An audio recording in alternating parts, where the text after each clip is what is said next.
Assalamualaikum Bang. Bang, mau nanya Bang, kalau tes awal untuk rekrutmen teknik penerbangan tentang apa ya Bang? Mari Bang, mari kita bongkar.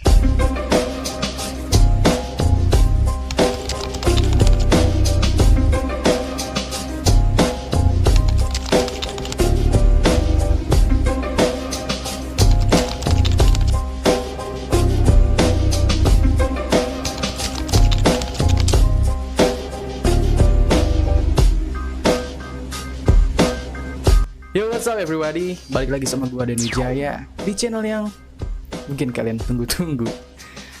Jadi di Instagram masih banyak aja yang antusias mengenai gimana cara jadi teknisi pesawat, gimana cara masuknya, gimana cara ngelamarnya, sekolahnya kemana. Jadi masih banyak mungkin anak-anak SMA atau yang mau baru lulus, yang fresh graduate, atau mungkin teman-teman yang masih cari pekerjaan yang pengen banget jadi teknisi pesawat.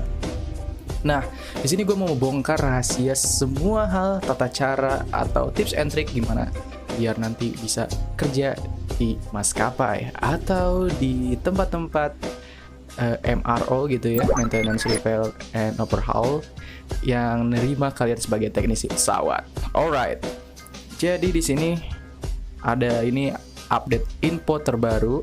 Sebelum gue menjawab gimana tes awal untuk rekrutmen itu, gue mau jelasin gimana caranya requirement atau persyaratan yang harus kalian miliki agar kalian bisa diterima di suatu maskapai. Jadi ini ada salah satu brosur atau pamflet rekrutmen ya dari maskapai, salah satu maskapai swasta Indonesia. We are hiring licensed aircraft engineer and mechanic. Jadi sekarang tuh ya udah jarang yang cuman sekadar lulusan SMA atau SMK itu yang ijazahnya SMA SMK aja untuk rekrutmen menjadi teknisi pesawat. Kenapa? Karena sekarang tuh udah saatnya atau udah waktunya kalian harus punya license untuk bekerja menjadi teknisi pesawat.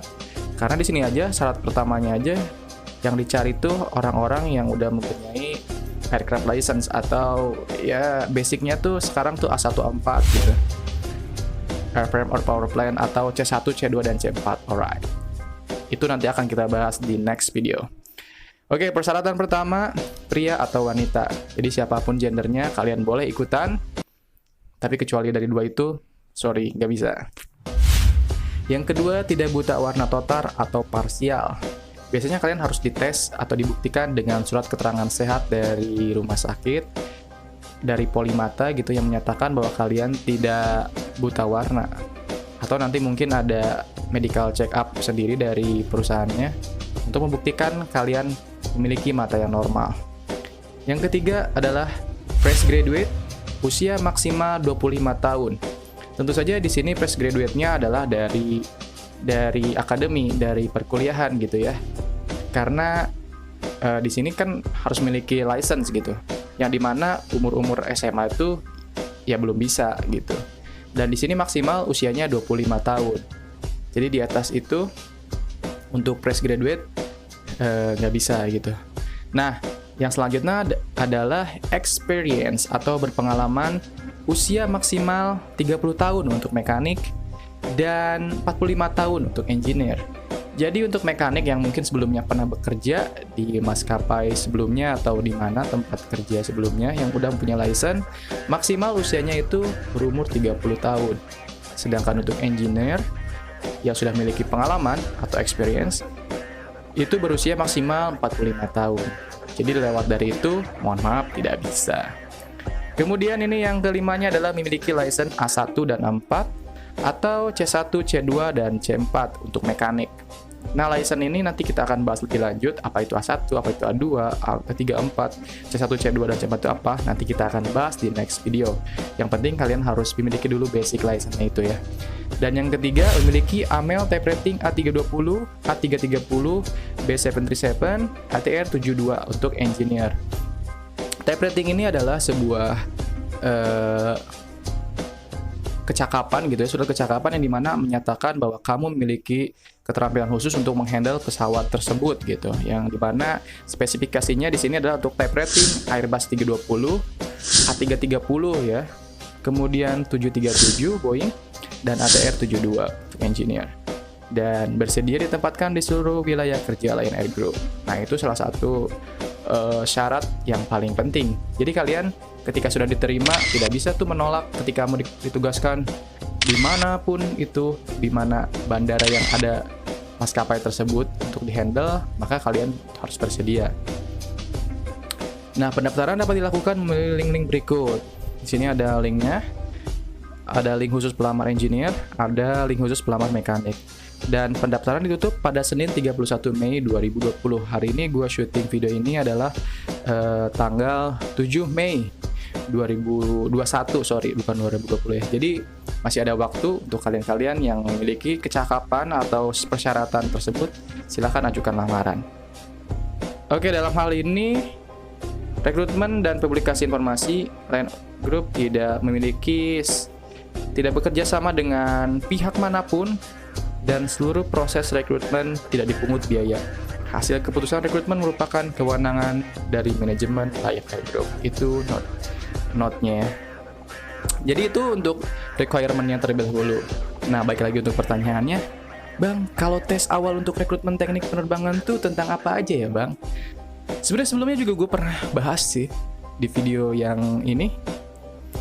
Cuman gue perjelas lagi ya. Jadi untuk tes awalnya itu biasanya itu akan melakukan tes administrasi. Administrasi itu yang dimana tadi pelengkapan persyaratan-persyaratannya. Apabila kalian memenuhi persyaratan tersebut, lanjut ke next step, yaitu tentang tes akademik. Tes akademik itu meliputi beberapa tes, semacam tes tulis yang meliputi bahasa Inggris, fisika, dan matematika biasanya ya. Mungkin untuk kesininya bisa jadi ada tambahan atau mungkin lebih dikurangi. Kemudian setelah itu biasanya akan lanjut ke tahap kedua, yaitu psikotes. Psikotes ini dimana menunjukkan tes untuk mengetes kecakapan kalian dari sisi psikologi gitu. Biasanya tes ini juga dilakukan di hari yang sama setelah kalian beres melakukan tes akademik tadi ya. Jadi step by stepnya, kalau dulu zaman saya, dia itu melakukan sistem gugur. Jadi ketika kalian lolos di tes akademik, dinyatakan lolos, next step langsung ke psikotes. Tapi kalian di akademik aja udah gugur, maka dari itu kalian sudah tidak bisa lanjut untuk melakukan tes.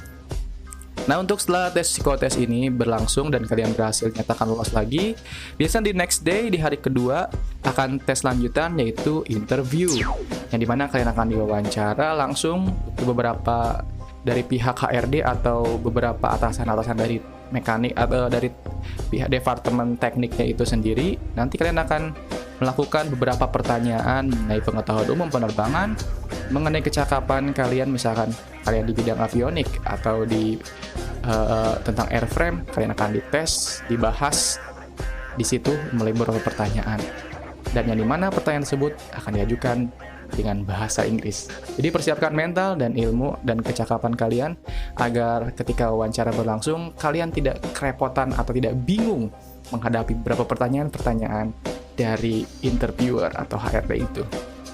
Nah, tips untuk kalian ketika wawancara adalah yang penting jawab lugas, tidak banyak berpikir dan kalau bisa bahasa Inggrisnya itu diperhalus gitu, maksudnya jangan kelihatan banget noraknya gitu dalam berbahasa Inggris. Sebenarnya pemahaman untuk bahasa Inggris itu untuk kedepannya juga tidak dituntut untuk aktif berbicara, hanya untuk memahami beberapa keterampilan hal-hal seperti membaca tugas, task card, terus baca manual, semuanya akan bahasa Inggris. Makanya dibiasakan dari sekarang kalian belajar bahasa Inggris dengan baik dan benar. Alright. Dan yang terakhir, tes dari untuk syarat masuk ke teknisi itu adalah MEDEX atau Medical Examination, atau lebih dikenal juga medical check up ya. Nah, biasanya ini dilakukan setelah kalian benar-benar resmi dinyatakan beres lolos dari tahap interview, yang dimana sebenarnya udah 90% kalian akan diterima ketika udah masuk ke tahap ini. Cuman siapa tahu ya, tidak ada yang tahu ketika kalian memiliki tingkat kesehatan yang kurang baik, mungkin kalian bisa nyatakan fail atau gagal untuk lanjut menjadi teknisi di maskapai tersebut. Makanya tolong jaga kesehatannya, dan sebisa mungkin banyakin olahraga gitu ya, agar badan tetap fit dan bugar. Biasanya untuk tesnya medical check up ini akan di beberapa lab gitu atau di tempat-tempat yang sudah ditentukan nantinya. Jadi persiapkan aja, di sini akan ada uang atau budget yang harus dikeluarkan untuk membayar. Jadi ini budgetnya yang untuk kalian juga, bukan untuk membayar ke pihak manapun, cuman maksudnya ini untuk membayar pribadi untuk hasil tes medical examination-nya itu. Nah, itu dia tahap atau proses beberapa urutan secara runut yang mungkin nantinya akan tes seperti itu ya. Ini hanya berdasarkan pengalaman. Jadi untuk kedepannya mungkin bisa ada perubahan atau ada yang dikurangi atau mungkin lebih kompleks lagi. Itu tergantung dari perusahaannya masing-masing. Gue hanya sharing apa yang gue tahu. Jadi semoga video ini bermanfaat. Dan jika kalian belum paham atau masih banyak yang belum mengerti, silahkan kalian tanyakan aja di kolom komentar di bawah, atau kalian juga bisa kenal sama gue biar lebih dekat lagi, langsung DM aja di Instagram gue @deanwijay. Mungkin segitu saja video kali ini. Untuk next video ditunggu aja. Gue Dean Wijaya pamit. Jangan lupa subscribe and like and share. Bye bye.